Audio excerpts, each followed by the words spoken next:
Moving on, Trump's latest warning raises the question now, are talks still on? Iran and the US had their most serious military confrontation since a fragile ceasefire took hold in April. The US struck multiple targets in Iran after Tehran allegedly shot down an American helicopter.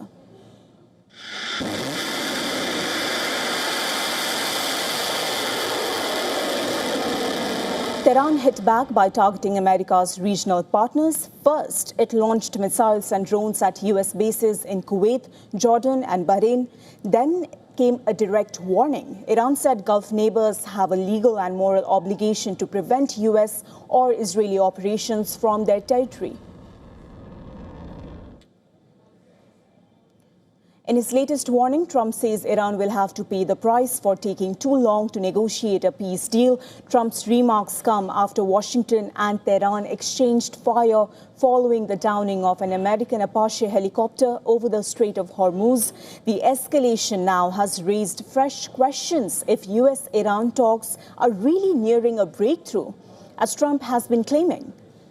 Washington is projecting confidence. A U.S. official told CNN the strikes were meant as a warning, not the start of a wider conflict. The official said the administration does not expect the exchange to derail nuclear talks. Well, announcing the completion of the operation, U.S. Central Command described the strikes as self-defense and a proportionate response. Another report suggests President Trump was initially reluctant to retaliate. Well, according to the report, he approved military action only after recommendations from Defense Secretary Pete Hegseth and senior military officials. Even during the latest Iran-Israel exchange of fire, Trump insisted the conflict would not impact negotiations.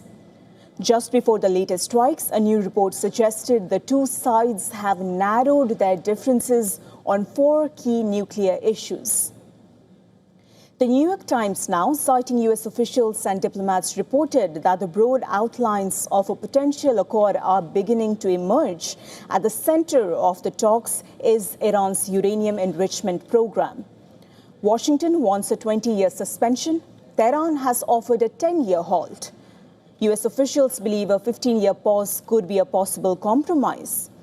Another major issue is Iran's stockpile of enriched uranium. Reports suggest Tehran could agree to dilute or downblend the material, provided it remains inside the country.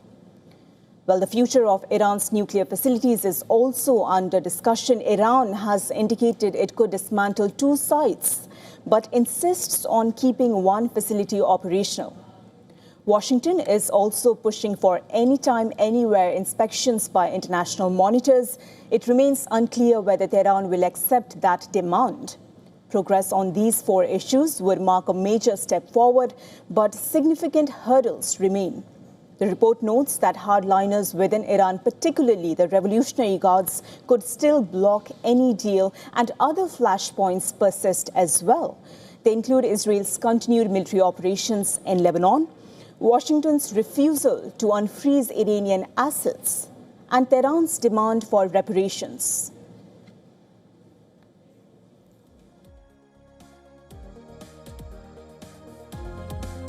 We earlier talked to Mohammad Baharoon, Director General of the Dubai Public Policy Research Center. Here's what he had to weigh in on the issue. Listen in. There's another war, which is Iran attack on the GCC countries. It is also unprovoked. The GCC did not start this war. They did not do anything to Iran. It was unprovoked war. And it was, a very vicious attack. Civilian infrastructure, all of this was attacked. And rightfully, as you see, I said, even more than what Israel had. And then we had the third war.